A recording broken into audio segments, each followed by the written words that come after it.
Welcome to episode 24 of Hybrid Fitness Report. My name is Paul Reynolds. My name's Jude Reynolds.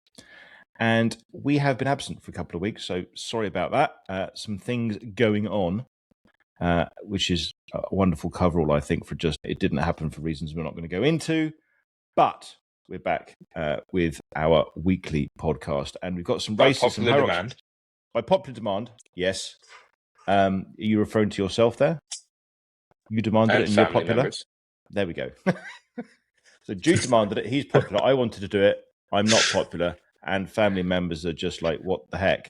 So, yes, We're definitely back with some Hyrox event reviews, some Hyrox event mentions that we won't review because not enough exciting things happened there from our vast distance.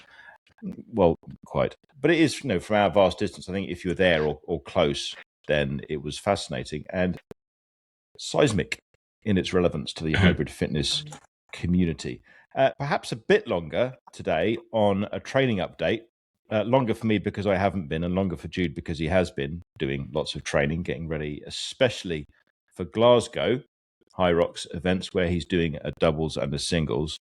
The bulk of today's show is actually our penultimate in the series of interviews we've been doing that have been introducing you to major UK hybrid fitness races.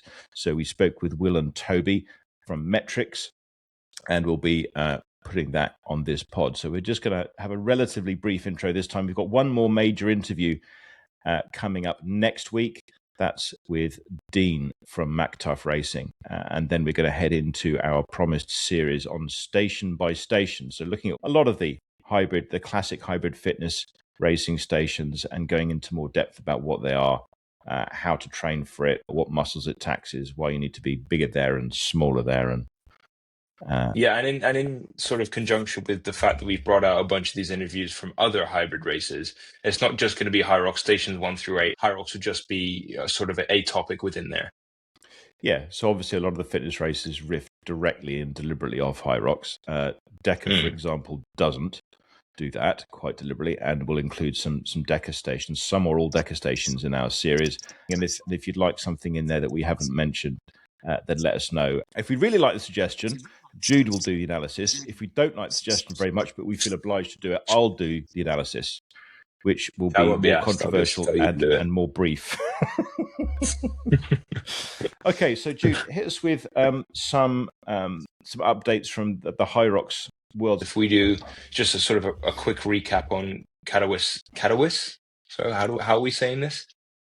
Well, you're saying it like that. I'm saying Katowice. It might be that neither of us are right, but okay. Either my brother who lives somewhere nearby or someone else will tell us which one was right. Okay, how actually? So I don't know if sort of Poland had some private numbers from all these elite racers, but there are about 20 pros that went down to race in Poland yesterday, and we had. I think. What would you usually have? I mean, you say 20 pros went down, and I'm like, okay, and isn't that sounds normal? But it's not normal, is it? Well, I believe what's normal is going to some not hugely hyped up non-major race, and having, I think, 19 people come in under the hour mark, and you had, I think, what's also even more notable is that in Poland you had 11 people come under 57.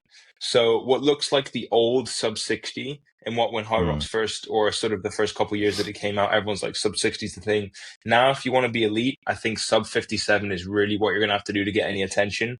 I've seen quite a few people. I was just going to say, and when you say if you want to be elite, you're sub 57. You mean elite with a small e? Because if you want to be elite 15, you want to go sub 56, nearer 55. Yeah. We were just talking about Ollie Russell before we came on here. Just a guy that races for Theta, is a very good Hyrox athlete, elite 15 doubles athlete. He actually put out a post about this. A similar thing to this is that nowadays it is true that if you want to be sort of get any recognition at all, you need a 56 in the solo for the pros for men.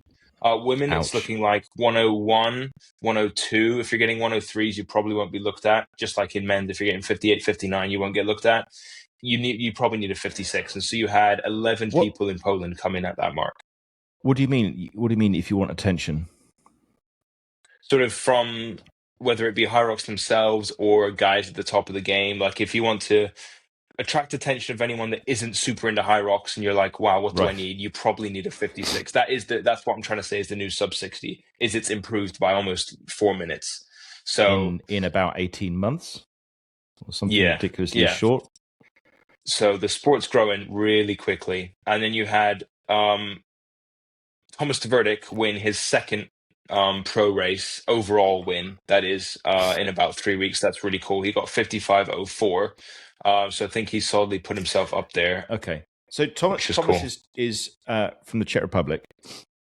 Mhm. And as a relatively frequent visitor to the Czech Republic, can I just ask why in the world we don't have Hyrox Prague yet? Prague is one of the top 3 cities in the world, in my not particularly humble opinion, and It's there's awesome. no noise whatsoever about having an event there. What's going on? They have a I don't know. basketball arena. They have multiple basketball arenas. They have an ice hockey arena. They could do a Hyrox Warsaw version, because Warsaw's Yeah, venue was fantastic for that very reason. that was So sick. why aren't we in Yeah. Prague yet? Sort it. I don't know. We need to get Thomas Tverdik on here to do a big advertorial for Prague or something. Or my brother and sister-in-law who live there, we need to get them on to give a big advertorial for Prague, because we need to have Hyrox event in Prague. Okay, carry on. Is that where I did my half marathon? Yes. Yeah. So I So ran around there. I'm not one for sightseeing, but even I thought it was pretty good. So I think that's all you need You'd to also know. apparently not one for remembering one of 2 places you've ever done a half marathon. Like, is that where I? Reading and Prague. That's it.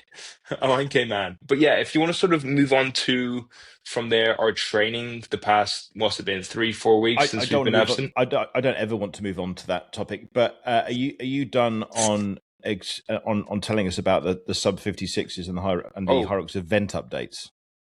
so I did Because I miss think you're the not. biggest one that we missed is Phoenix, which was Yes. the most recent major. Which again, if you've forgotten what that is, where the best 15 males, the best 15 females compete against each other, and then you also have doubles, so the best 15 doubles teams, the best 15 doubles teams are male and female. That was in Phoenix. You had the winners of those being once again Alex Ronkovic for the men, coming in at 53.16, which I think was less than a second off his own world record. So I Something like think that, everyone, including the reporters, the commentators, and himself, thought he'd broken it when he crossed the finish line. And then in the women, just shout out to myself here. I got all the top 3 right in order. Which for the women, there's typically a set 3 that usually are sure to podium. So Joanna won it again, and then Weeks in second. Lauren Weeks in second, and Vivian Tufudo in third. So that was sort of the more predictable side, was the top 3 for the women. At least I thought so anyway. But it was a really, really good race. You had also Rich Ryan. And on the men's side, you seem to be playing playing kind of reactive predictions. So your predictions for Melbourne weren't terrible, but they weren't great. There was no home run in there. And so Charlie made you look kind of daft. So you bumped Charlie up your rankings to your next prediction. So he decided to make you look bad again by underperforming to your prediction. And then you gave massive respect to Dylan, especially because it was on home turf, because he's a big home court guy and prefers not to be abroad if he can help it kind of guy. And he decided, quite specifically thinking of you, to not meet that prediction either. So what's going on there? Yeah, I don't know. The men, I got my worst score so far. I think I got about. I have this scoring thing that if you follow my Instagram, you'd know what I'm talking about. But I didn't do well on the men's solo side of predictions. If you follow Jude's Instagram, you still don't know what he's talking about, because his scoring system is complicated. He gives it is himself not different complicated. points. He gives himself different points depending on how close he gets to reality. So he'll give you a number and say, "Well, I got 37 points, but last time I had 43 or something." You're going, "Is that good? I don't know." No, that's not true. If you follow my Instagram, you know that I've explained it very well, and there's a very helpful key in each post. Okay, it's color coordinated. Just because you've explained it well doesn't mean it's extremely complicated. And if you follow any Instagram other than just Jude, the odds are you're not going to retain the information on Jude's key. No, listen. 10 seconds I am to very explain. emotionally invested in your Instagram, and I still don't remember it. No, if I get the placement exact, 10 points. If I get it 1 off, 8 points. 2 off, 6 points, etc. Once you get down to 4 places away, you get 2 points. 5 spots away or more is 0, and then you just add that up. If you're confused, that's on you. Simples. Simple. So yeah, Dylan, Scott, and Charlie had an awful race by their standards, which is quite cool to, I mean, have an awful race and What? still get a 58, 57. Oh, right. But by their standards, they had an awful race. But then the next day, Charlie got an insane doubles time with Jake Dearden, and Dylan Scott was a few seconds off the world record for a solo. So they're both still there. They've both got the fitness. They're both completely fine. So explain that to me then. So how can they be minutes off what they're capable of one day and arguably better than they're capable of, like absolute peak performance the next day? How does that work? Because it seems to be that the better you are, the more likely you are to underperform by large margins. Whereas if you're a numpty like me, your times are pretty predictable. You know, you're going to know what I'm going to do one time today. I mean, my fitness is up and down, but if the lower down the food chain you are, it seems to be the more predictable the times are. How are people like you and better than you so unpredictable? Thinking in this conversation specifically about Dylan and Charlie. I think the basis of it is the better you are and the closer to the top you are, the thinner of a theoretical line you have to ride in order to fulfill your potential. Whereas with you, for example, or with people that are that compete but aren't competitive, is that they could say, oh, they've had a really bad sled push that knocks them off 30 seconds. Whereas if you're at the top of the game and you lose 30 seconds, you're going to lose 6 places. And that's going to throw you off more mentally than if you had, oh, I've had a bad sled push, but that's okay, because the next run, I'm not pushing up near my complete 100% limit, so I can make up 15 seconds in the next 2 runs. So the closer to your full and optimum potential that you're hitting, the less margin there is for error. Whereas if you're riding down here and you're saying pushing 70% for the majority of the race, you can sort of push more, push less, push more, push less.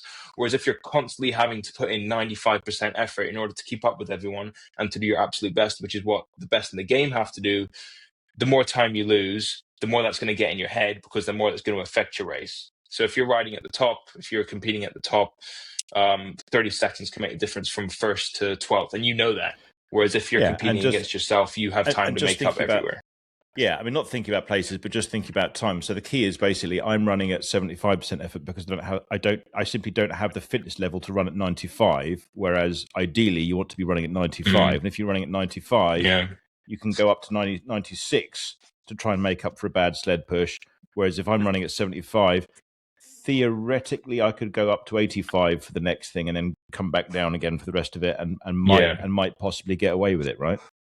Yeah, so one of the Hyrox podcasts I listen to, RMR, Megan Jacoby talks on there about how she's gotten to the level she's so fit that she can sit in her zone 5 effort for almost the entire Hyrox race, whereas most people don't have the fitness and the capacity to sit in their actual zone 5 effort for the majority of the race.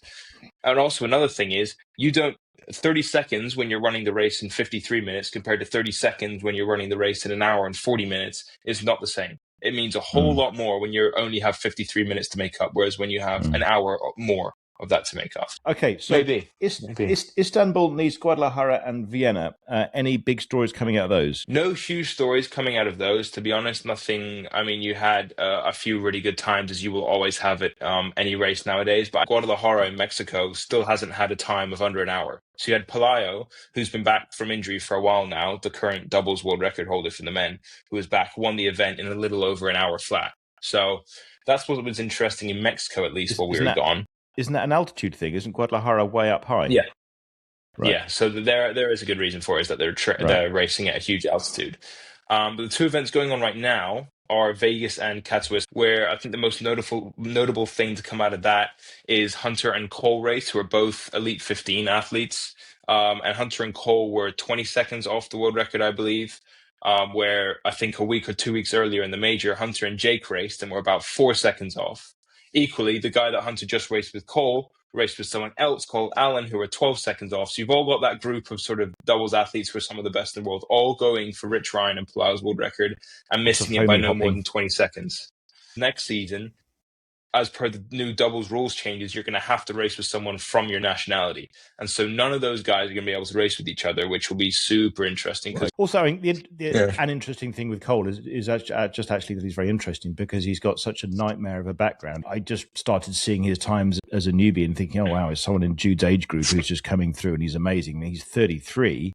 He's just done then just done incredibly to turn his life around from where he was in life-threatening Same as situations Hunter, to though. be an incredible elite athlete. Yeah, which is probably where possibly where a lot of their link up has It come must from. be. That Hunter was struggling in a major way as well. Yeah. Yeah. So training. Last part of this section. So How's it been anyway, going? that was a successful pod, I think, and happy to move I on hope now you guys till noticed next week. how I tried to get him round to that 20 minutes ago and it didn't work. Did you? So we're circling back round to that. Yes. I didn't notice you do that. Perhaps I'm subconsciously avoiding it as well as consciously avoiding it. What do you want to know? How's it going? Be real with the people. Do you want to know why I don't want to do Miami, or do you want to know why I don't want to do Malaga, or do you want to know what's going wrong with my knees, or do you want to know what's going wrong with my ankle, or do you want to know what's going wrong in my head? Because I don't think any of those. So he's not been doing much training. Wow, I appreciate the understatement. Thank you.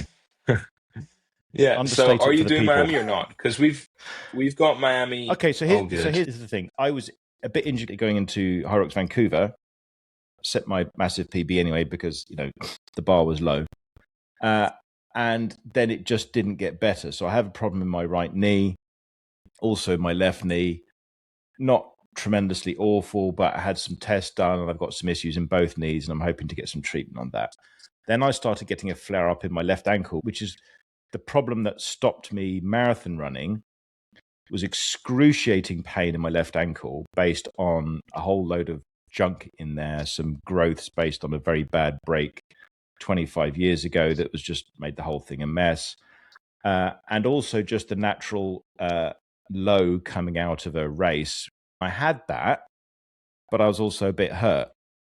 And you were also a bit hurt, and you responded to being a bit hurt by redoubling your training and working arguably harder than before, but with almost no running for a while until your hip fixed itself and you jumped back in with a bit of running again.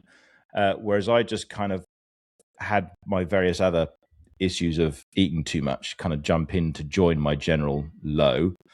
And that's where I sat. I did the half marathon in Disney, which I'd mentioned on a previous pod, I think. I did that without really any training, and that was a lot of fun. And then I just didn't start training again, and I haven't. So I've done a couple of workouts, but that's been it. And so it's been an eating thing, which is too much of the eating and too little of the working out, which is the story of that part of my life. So on the back of that, we are both scheduled to run Miami in, is it 5 weeks? It's in 5 weeks. Something like that, yeah. Yeah, so the first weekend in April. And I really don't want to run Miami because I've put on weight and I don't want to run it in my current state.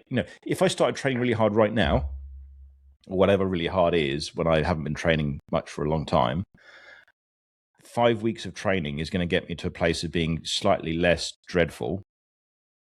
And given where I have been, not where anyone else has been, but just given where I've been, not comparing myself to you, not comparing myself to anyone else, but comparing myself to me, I'm going to feel like an idiot. It feels like to me running Miami, and it's going to be a horrible time. I think, why don't I just save myself the $180, $200, whatever it is, and go there with you, watch you race, and carb load for you, and just watch and not participate because I kind of feel like I'll just make myself miserable. And you said, cobblers, nonsense, what twaddle, do it anyway. That's the gist of it, right? Yeah. What I said to you was, you're going in there essentially with no pressure, which can make the event really fun because you won't be as quick, you won't be as fit, you won't be as strong. So you're going in there to sort of, I was saying to go in and just try and break 140. Your last one was 131. You're probably around 10 minutes off of that right now. Who knows? That's what my guess would be. Go in there with zero pressure, try and have fun breaking 140, knowing that there is a huge solid reason that you're not to the point where you were X months ago, which is fine. And then the one after Miami, or the 2 ones after Miami, you can then look to break the 130 mark. And I think just go in there, race, have fun with no pressure. Because if you go there without a race ticket, similar to a half marathon, you're going to want to race once you're there. I think just do it. There's no pressure on you. If you went there doing sort of, you've been training quite consistently, but it wasn't great, then you're like, oh, I don't know if I can break my record. I don't know if I can break my PB, this and that, but you know you won't. And so just try and do the best you can, set a base marker, and then you know that next one will get you really fired up to beat your previous PB. I think it's so common. I hear a lot of people talking about how they need another goal. That's a very common sort of psychological, whether you call it an issue or not, I don't really know. I think it's quite good to sort of need a goal to then set yourself to keep working towards that. But that's super common. It's not something that, like, obviously, it's not just you that suffers from it. So a very common issue. People get injured all the time, and it's a lot easier for me to adapt my training and train way more because sort of this is half of my job. So whereas, someone like you who does it recreationally and just wants to compete in it, it's a lot harder because half your life doesn't revolve around it, whereas mine does. So I think it's just sort of taking it with a pinch of salt. There are ways in which everyone can train. You don't train through an injury. I always say you train around it. And there are going to be ways to do that. And I think you just have to find fun in doing those things, whether it's Zwift, whether it's ski erg, whether it's incline walking, which I've been doing some of recently. Whatever it is, I think find the joy or the fun in that and really try and set some PRs in that. Like what can your have you ever walked on an incline for an hour before on a treadmill with a weighted vest on? Neither had I until 2 days ago. What can you do there? Sort of set goals for that individually. Set goals aside from Hyrox that can get you to fit for Hyrox is how I like to think of it. Cool. Okay. So if anyone has any thoughts on whether I should do Hyrox in Miami or not, add your voice to the clamour. I'm saying don't want to do it because I'll feel stupid. Jude's saying don't be stupid, do it in a very nice way. And also, that's really offensive to people who are getting worse than an hour 40 because they don't suck, and you're saying it sucks. So now you can't be offensive. That's what I kept saying. He hates all of you that come in over an hour 40. He thinks you're all slow. No, I said multiple times compared to me, not compared to anybody else. So if you're a 150 person, and you're hoping to get 145, I'm going, that's flipping great. If you're a 150 person, if I was a 150, so I think of myself as a 130 person aspirationally.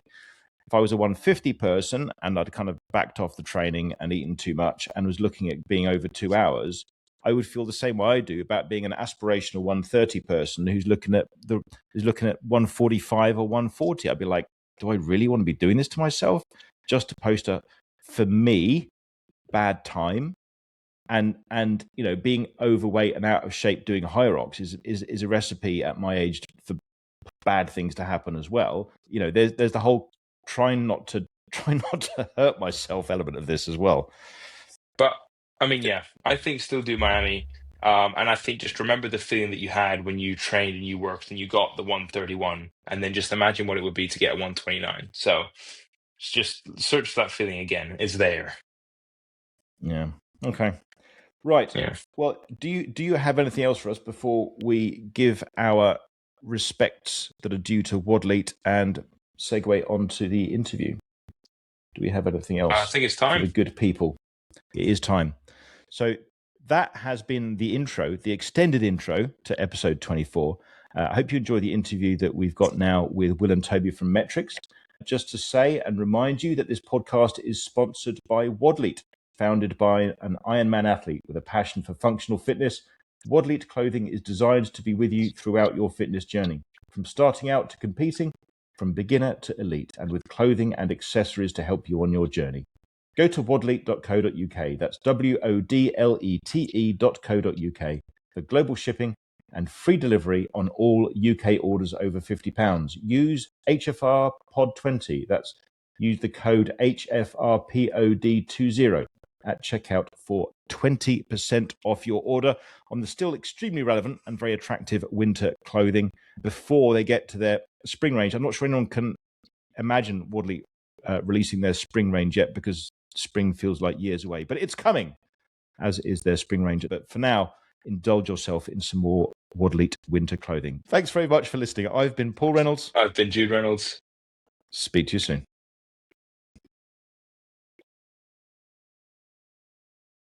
Toby Spooner and Will McLaren, welcome to Hybrid Fitness Report. Thanks for having us, guys.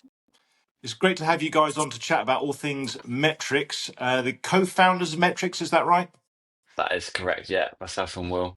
If we take it to the top then, so Toby and or Will, could you just take us through the how and the why and the when of Metrix coming into being? Okay, so Metrix was born out of passion Toby and I had for not only competing at fitness events, but also our love of music. And combining the two kind of gave birth to what is Metrix today. What exactly is involved in Metrix then, for people that don't know? Okay, so Metrix is a partner workout. Okay, it involves 5 stations. Each station is 10 minutes long, with a 4-minute recovery in between. The stations are ski erg, burpee over line, row, bike, and sled push with a shuttle run at the end as well.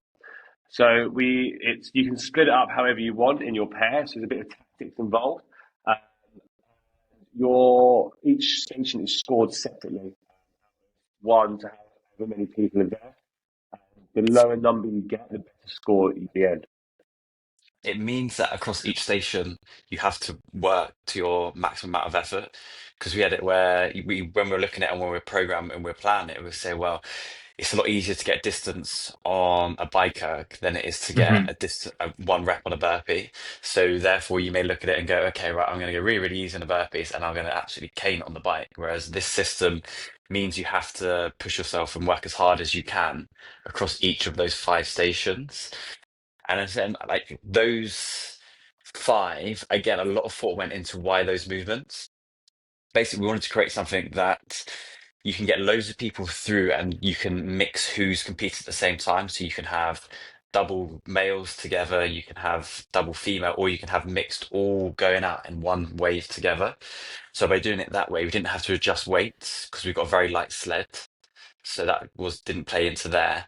And also we've done erg work with body weight movements because again, the heavier you are, the more power you can generate, the better you're going to do on your ergs.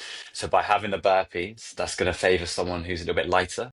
And then by having the shuttle runs, having the shuttle runs in theory should favor someone lighter, as well as the sled having it on that lighter weight. So there's a real sit down and brainstorm for a good few days and coming into this formula that we've created.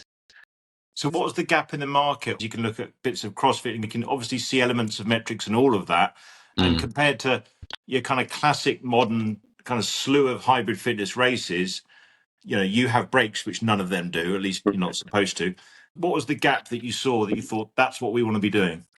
I think it's go on. No, you go. I think you look at the market, obviously, with CrossFit. I think why it failed is because it's extremely difficult to master gymnastics and weightlifting. They're 2 really hard movements that you need to spend a lot of time on. And I think it failed because it's not very accessible for a lot of people. And people don't really want to RX stuff. Just for the people who don't, the RX is the standard movement in a CrossFit exercise or workout. So we were both going to CrossFit for a while, and Jude would do almost all the RXs, but even Jude wasn't doing all of them. And he's placed on the podium in Metrix. So it wasn't lack of fitness. And for me, it was partially a fitness issue. But anytime they say, okay, handstand anything, I'm like, even if I was fit enough, my shoulder's not having any part of that. Exactly. So they say it's an overall test of fitness, but it's really an overall test of skill. Yeah. And I think a lot of people kind of didn't enjoy it or enjoy the process. And obviously they had their own internal issues as well. And then kind of Hyrox came along and it was a workout, it was designed for the everyday gym goer. That's how the guys came up with it. It's something for people to compete at and just go to the gym. And they made it way more accessible than, say, a CrossFit competition. And, it coincided with the boom in running with COVID happening as well. And you saw a real rise in people really latch onto it. And it obviously got bought out by China and they invested heavily into it. And all those things sort of made Hyrox what it is today. They've cornered that market. And now you see a lot of other competitions trying to copy it. There's loads. They're all trying to do the same thing as Hyrox, which, is great if you enjoy running and functional fitness. But we wanted to be unique in Metrix. We wanted to give people a different experience. Firstly, we wanted to make it community driven. That's why we set people off in pairs and in waves. that really drives engagement in gyms and in clubs and in businesses. They can all start and finish together. And you two know, you're father and son. You can go and compete together. How amazing is that? Or partners or wives. So that's one of our strengths, and we wanted to incorporate that into Metrix, and we did. And then one of the other things, there's a couple other things that kind of made Metrix what it is. Another one of those things is accessibility. Like even Hyrox, right? And that's super accessible, more accessible than say CrossFit. It's still not that accessible because you've got to do 100 wall balls and 8 kilometers of running. Now, I don't, for me, that's still quite a challenge. I coach a lot of people can't do that. And it'll take months of training. So, it's that can be a barrier to entry. And lastly, was the space.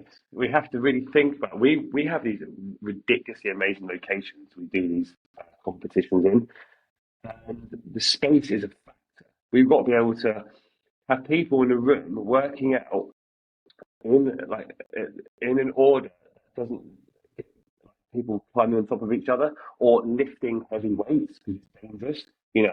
So it had to be something that was static and enough movement not for people not to be injured or for it to be safe.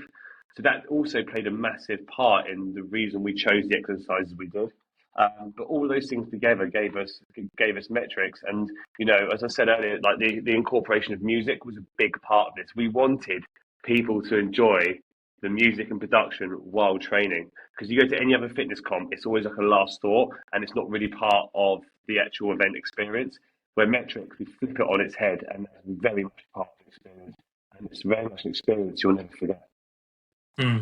That's definitely one thing that I noticed from the ones that I've done is not only myself, but the feedback when I was asking other people. Obviously, the first thing nowadays you do is compare any fitness competition to Hyrox. It was, how does it compare to Hyrox? And even before they say the event, they go, oh, the atmosphere was so different. It was so unique. That was one of the first things more than anything else. Everything else, oh, it was tiring. It was this, it was that. Obviously, the event itself was well run, but the first thing they notice or they tell me about is the atmosphere and the environment. So I think you've definitely nailed it in terms of that being one of your focal points of the event. Thank you. That's very nice to hear. That's really nice to hear. Definitely. So you've done 3?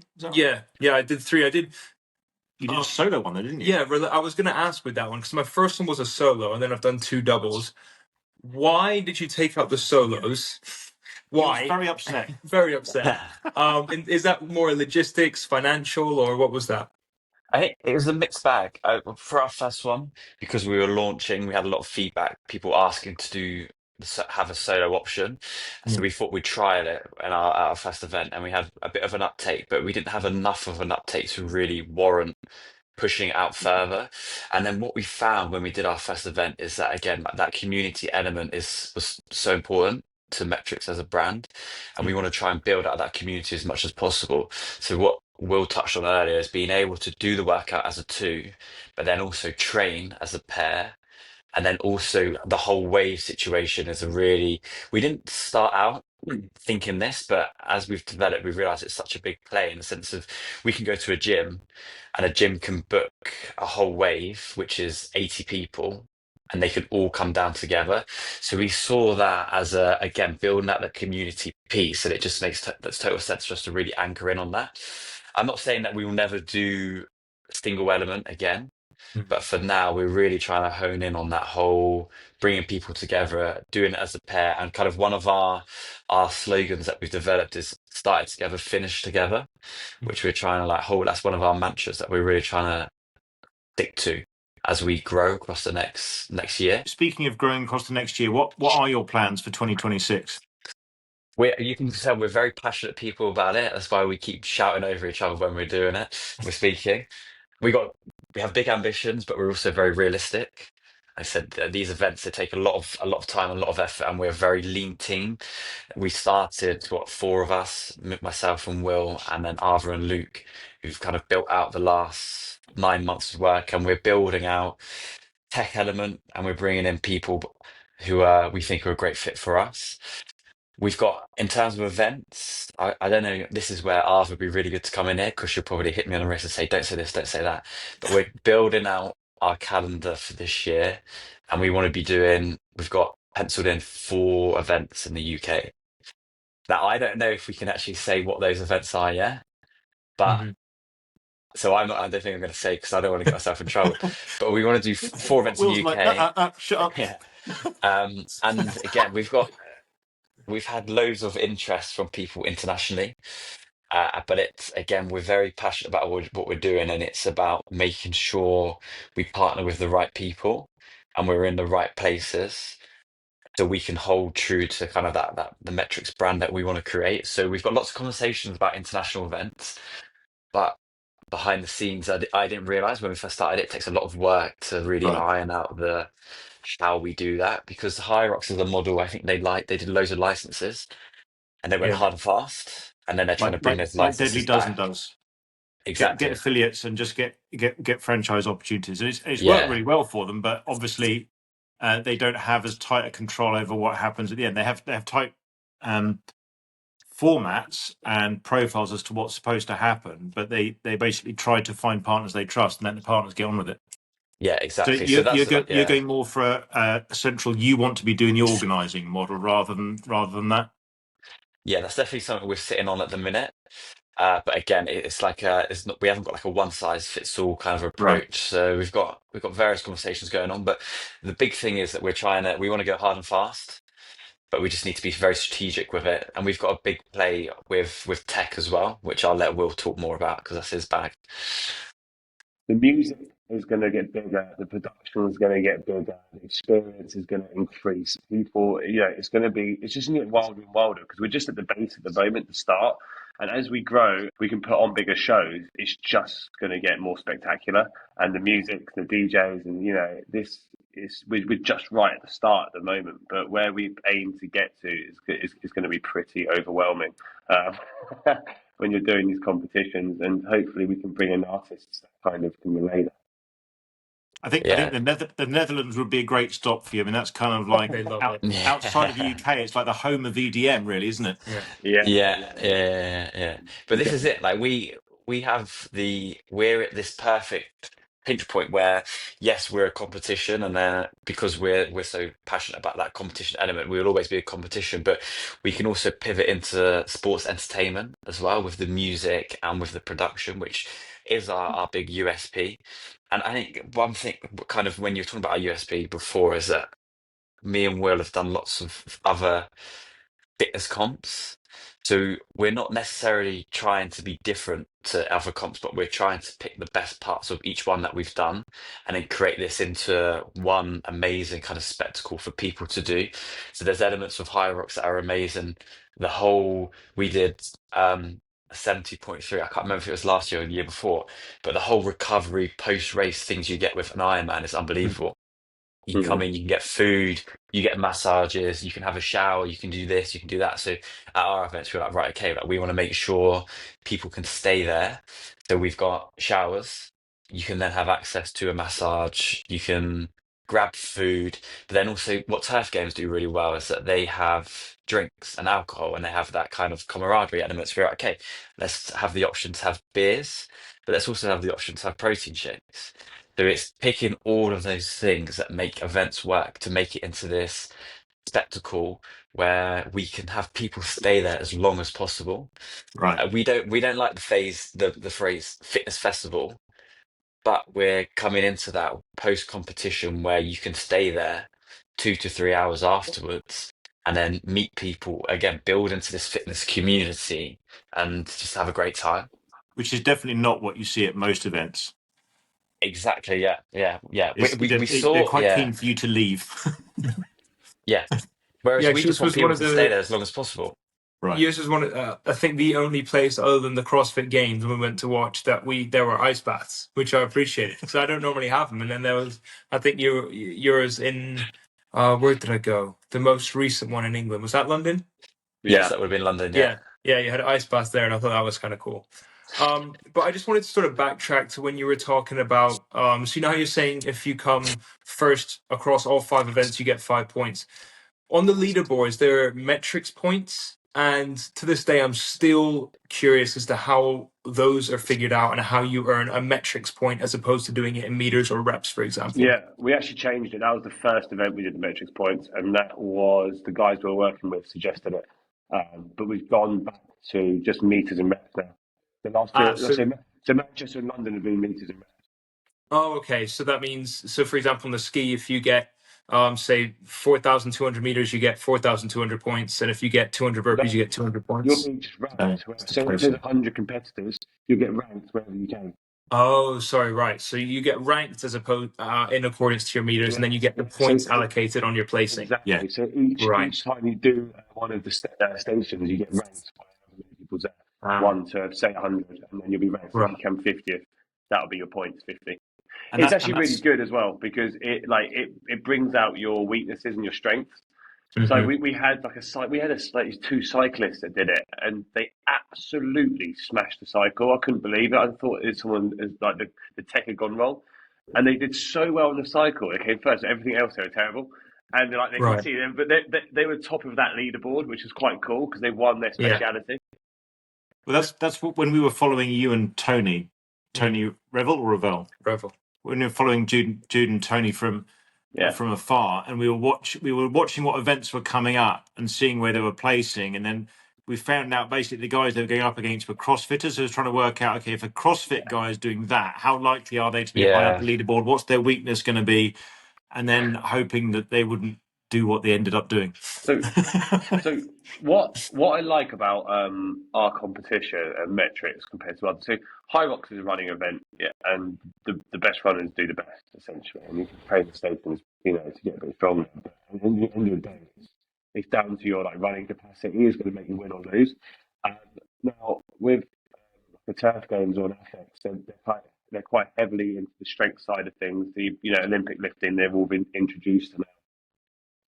They've all got some sort of Metcon, so some sort of dumbbell kettlebell with an endurance partner.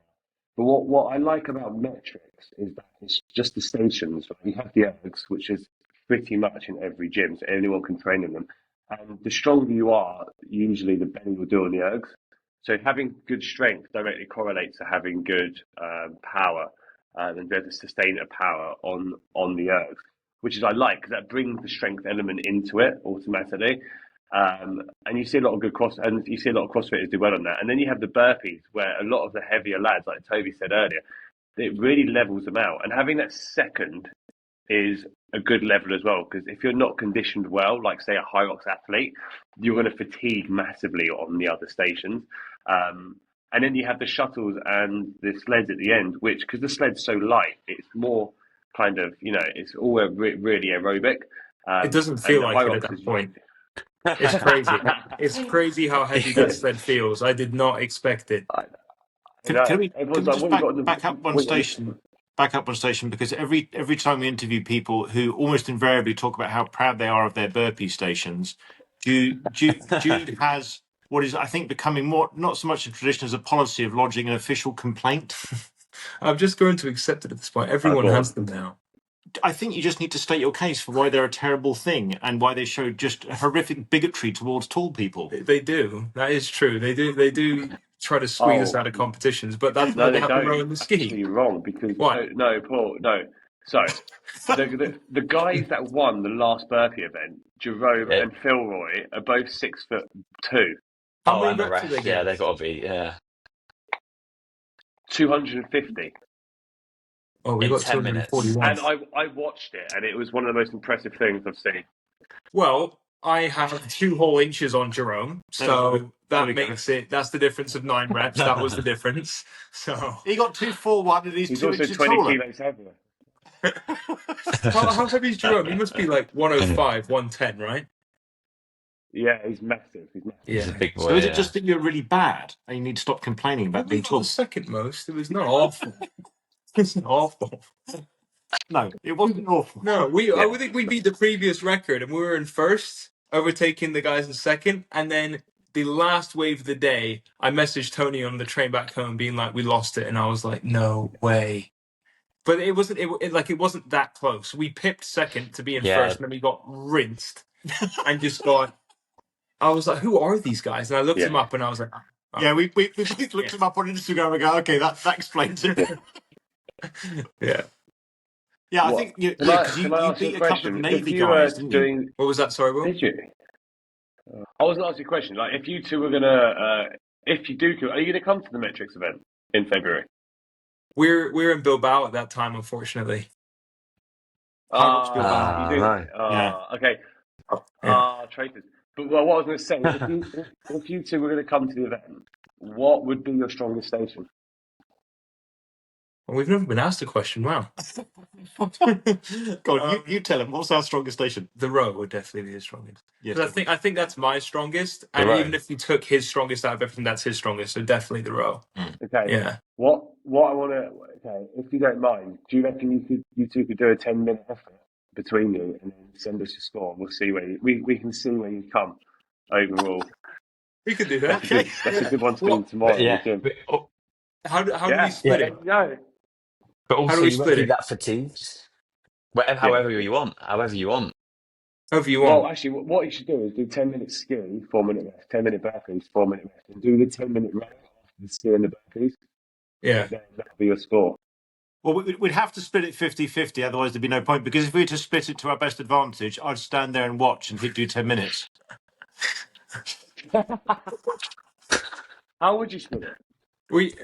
Whenever I've done a doubles with someone that I'm not competing for like a record or something like that, it's always 50-50. Just say how it is. When I'm competing against someone who's useless. With someone who's useless. Yeah. Right. Like that's what he's trying to say. We're not going for record. Yeah. I'm 20 something years older and I'm useless. So yes, we'll split it 50-50 Yeah. to make it real. Yeah. So hang on, I need to write this down what you just said. Well, what have we got? What are you making me do first? So I'm gonna challenge you two. Yeah. Okay. To give us your best 10-minute run time between you, but you need to do the ski and the burpees first, so it's a level playing field. So how much 10 of it? minutes. 10 minutes ski. Yeah. You go, I go. 4-minute rest. 10 minutes burpee over line. You go, I go. 4-minute rest, and then best effort on the 10-minute run.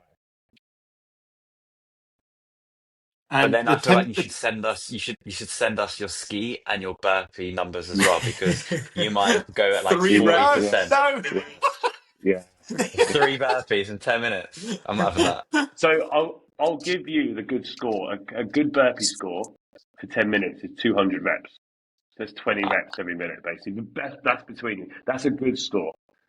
And then for the ski, a good score is 3. 3K for the skis.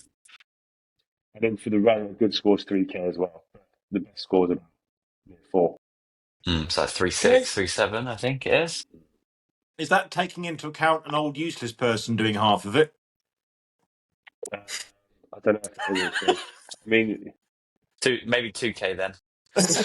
you can't be that much older than me. 10 minutes. Well, I could probably do that myself. But that point there, like Metrix, like we said earlier, we're low skill, but it's one of those where you can go as hard as you can. That conversation we had, you can go as hard as you can. You can hit max distance on a row. You can hit 3-4K, or you can come and you can enjoy the music, enjoy the atmosphere, do 1 kilometer, 2 kilometers on there, and still have the best time. And it's not going to be obvious to people watching, because you work for that 10 minutes and then you all move around and then you'll start on the next 10 minutes. So you can have the world champ next to an amateur, next to a mum, next to someone who trains 6 times a week at the gym. So that's actually also the beauty of in that competition space. Yeah, and can I just say, so Toby and I did this Hyrox at London on last Thursday, and our plan was just to go and win the stations and then walk the runs. And I just had such a good time. It was so honestly fun. You so look like fun. it for the Toby and I video. were just talking. Yeah, but we had the best time, because you kind of get before the station, we walked around and chat, took it all in, like getting ideas for Metrix. And then we get to like before the station, the gate picks up on the time on the chip. So we'd literally get to the gate, we'd stop, we'd like have a little tactic, sprint into the station, jump on, and just send it, and then sprint out. Like sprint finish, like head over the line, and then everyone would look at us and go, "Who are these guys? Like, why?" Because we looked unbelievable for about 2 minutes, and then we'd just be like crawling out. But it was a really, really fun evening. We had a great time. Listen, 40 minutes. Yeah, we needed the walk. afterwards. Just saying, obviously, you went there with the aim of winning every station, and 1 through 7, your plan went to plan, and then station 8, Something terrible Yeah. happened. Yeah, but our argument is that no one likes wall ball, so we purposely didn't win it, just out of a point that we didn't want to, try on that one. You But- just sandbagged it out of the kindness of your heart. Exactly. what was Yeah, what we was did- your time there? Oh, I actually have no idea. It was. Yeah, It you was. can't find it on the app. He looked for his wall Well, ball no, time, It but was it's just not there. It was Yeah, 1 that's- minute. 1 minute. No, it wasn't. No, it It wasn't. wasn't 1 minute. No, it wasn't. No, it wasn't 1 minute, was it? Definitely wasn't 1 There's minute. no way. Like 1:37, Uh, maybe. Was it like One something like thir- 1:38. Is it 1:38? 1:38? No, it's, Yeah, it's basically- definitely not. Hang on. That might be Toby- a farmer's carry time. Yeah, that's quick. Oh, Toby I don't Toby know. no repped a lot. He did a lot of no reps. It was embarrassing, actually. Yeah, but this is also what I'd say. Will is 45 years old, and his hips are very rusty, so it Yeah, takes but I him, mean- like I said, 10 minutes to get down and up. Yeah, but I mean, I was accurate. You can't hit a target to save your life. Anyway, less about that. Rusty hips and bad aim. But I was A thinking great back combo. to- A great combo. I have got rusty hips. I was thinking about the layout of Metrix.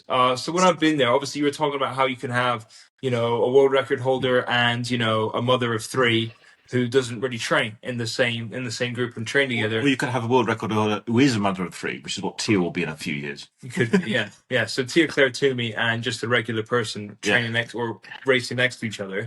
And in a Hyrox, although that is technically, true, you could be in the same wave. You wouldn't be running together. You wouldn't be doing any of the stations together. It would be completely. Some people would, not everyone. Some people would find it demoralizing because even though you're in the same wave as someone, they're just running rings around you. Whereas in Metrix, it's time based each station, and so you're there for the exact amount of time working. Maybe not at the same level, but the same effort level. So you're working right next to each other the whole time, and it's just with the layout as well. Everything was smooth, and I did it. You had your own ski section. You had your own mat each for the burpees. You had your own row, obviously, your own bike. Just in terms of layout, it seemed to all move really smoothly. And not one time that I noticed anyway was the 4 minutes overrun, underrun, where the 10 minutes overrun everything. Everything is done to an exact timer. Whether or not the waves got delayed, I don't know. I didn't notice it, but it was just the timing of everything, because it's so strict and so sort of objective. There's no messing it up, really.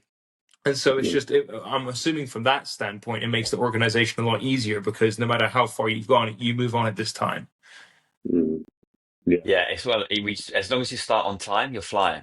So it's one of those where there's a lot that goes into it, but it's that you press go at 8 a.m. for that first wave, and then essentially every 14 minutes a new wave of people will come in, and then they'll come out. So it's like that round robin. You come in, you do station 1, and then as you finish station 1, people will come out of station 5, and it just goes through that conveyor belt for the whole day. And again, because we have such a big focus on the tech as well, so we have no judges in that like fitness arena space. It makes it so easy in terms of you're working on the clock, you got the timer there, and it just runs itself across the day. So as long as the Wi-Fi holds true and the tech holds out, then we're flying. So tell us more about that whole tech side, because that's I think Triker in Ireland are starting to have some tech, and that was kind of lauded as some sort of fairly major advance. But you're all tech with judging, right? Please, we use the same tech. We're way. So this is funny because when we first started the first comp, I didn't want any judges, and that was like, we're not having judges because it ruins experience. And judges, obviously, you saw what happens when you don't have enough judges at Hyrox. Yeah, it just doesn't work. And that's their biggest flaw. Hyrox is not having enough judges, because they'll never pay people because it'll cost so much. They'll lose all their margin. So for us, I wanted to get rid of that problem, and that's actually another reason the stations are the way they are, because you have to take that into consideration. And I was looking for ages to find if anyone did the tech. I even got into contact with companies to see if they would design the tech.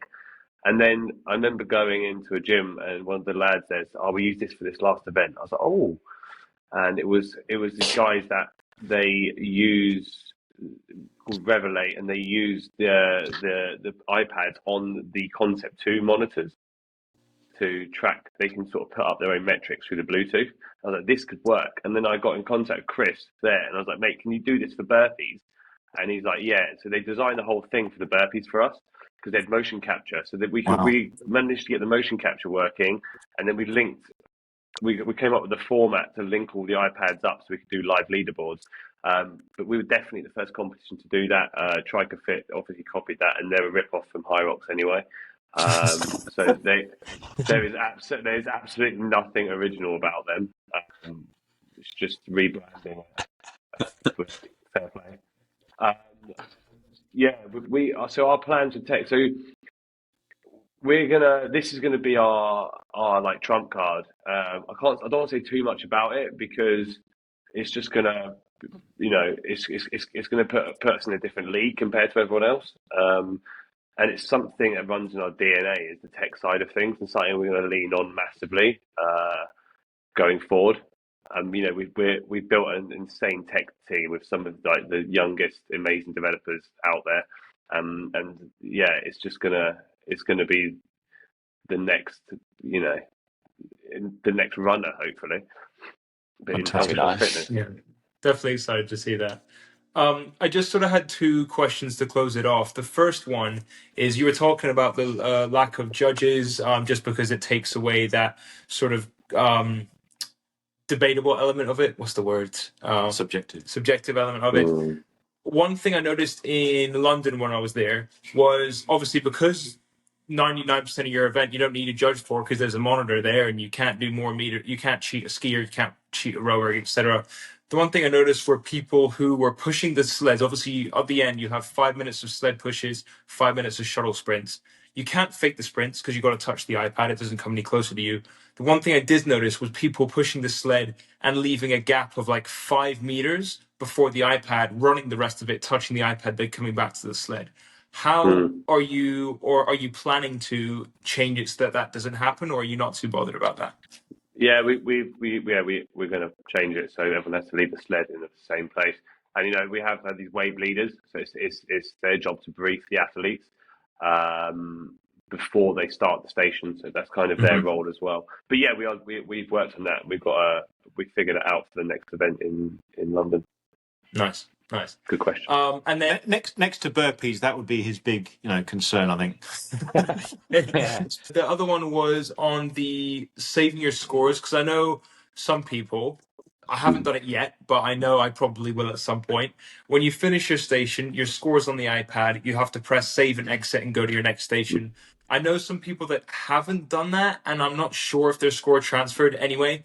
Is that something that you're going to be able to sort of not even have to make anyone press anything, or is that something that we're just simply going to have to remember to do, save and exit, and then move on to the next station? I think so. You're going to have to remember to do it for the time being. It's definitely something we'll work on, though. But also, we can tell. You can tell if someone hasn't, if they've added on their score, because we've got all the data. So you can see when there's a gap and when they started, so you can see how many meters they got since the gap. So it's stuff, we have like a back end team where everyone's doing the comp to see any abnormalities. They can just go straight to and fix. So if they don't save and exit, there's a way. It just takes a while and it's annoying, but there is a way to get there. Right. Yeah, exactly. Be one of those today. And it's also, like I said, like the wave leaders are someone. There's an education piece in terms of competition, which is always going to be the case because we're new, right? So people need to learn the rules and the processes and how the tech works. And we're already, after each competition, there's always less and less questions about how everything runs. But having those wave leaders, where these guys who give you that brief, they'll go around, and again, like competition last gone, there'll be ones that will go around and check all the iPads, and they'll make sure people are saved and exit. And if you can't log in, then they're there to give you a code and everything through there. So it's just building out that again with our volunteers. So what we're doing is, I think the first event we had 1. Events after that, we had like 2 leaders per wave, and then come London again, we may look to add in just an extra body just to allow everything to run as smoothly as possible. And that, it's nothing. If you're listening, you haven't done a Metrix, just speaking to the audience here, it's not something complicated. All you have to do is press save and exit, and it's not like you have to go through a whole program. But just to close up, what do you got for next year? So our next event is in February. It's our first 2-day event.